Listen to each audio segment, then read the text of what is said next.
জয় মা মনসামায়ের জয়। মা গো, আজ বুধবার, এই বুধবার সন্ধ্যায় আমি তোমাকে শতকোটি প্রণাম জানাই।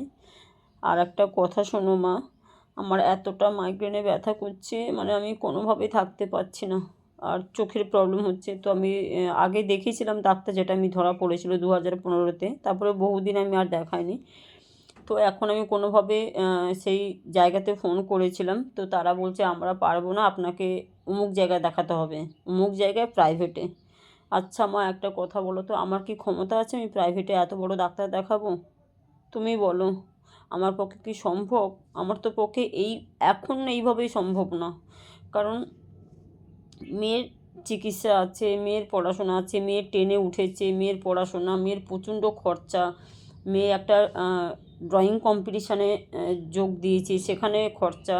আমি কি পারবো মা, তুমি বলো তো? কাজেরও তো খুব অবস্থা খারাপ, ভাড়া বাড়িতে থাকি, সমস্তটা তো তুমি বোঝো। তুমি ছাড়া আমার কষ্ট দুঃখ কে বুঝবে মা? তুমি তো মা, তুমি তো বোঝো মা।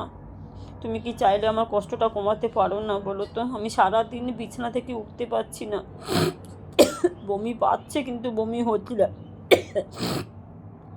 যাদের মাইগ্রেন থাকে, স্পন্ডালাইটিস থাকে, তারা এই কষ্টটা বোঝে। আরও বেশি কেন হয় বলো তোমার? কাজের বাড়িতে রান্না করি তো, এত রান্না করি মা, ডান হাতে খুন্তি নাড়ি তো, সেই খুন্তির থেকে আরও সাইড থেকে ব্যথা দিয়ে চলে যায়। মানে আমার এত কষ্ট হচ্ছে যে আমার কিচ্ছু ভাল লাগছে না, কাঁদতেও পারছি না, কাঁদলে আরও বেশি কষ্ট হয়। অনেক কিছু দিক থেকে হচ্ছে, সেটা আমি বুঝতে পারছি, কিন্তু মা তুমি তো রয়েছো, তুমি তো চাইলে সব কিছু করতে পারো। কেন তুমি করছো না মা? আমি আর পারছি না, খুব কষ্ট হচ্ছে আমার।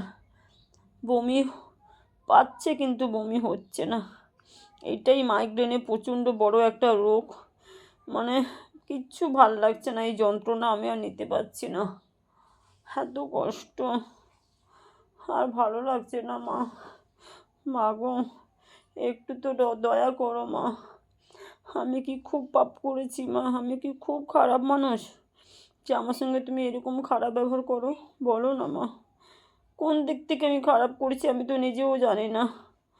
সব সময় ভালো হওয়ার চেষ্টা করি, সব সময় ভালোভাবে থাকার চেষ্টা করি, তারপরেও তুমি আমাকে এত কষ্ট দাও মা।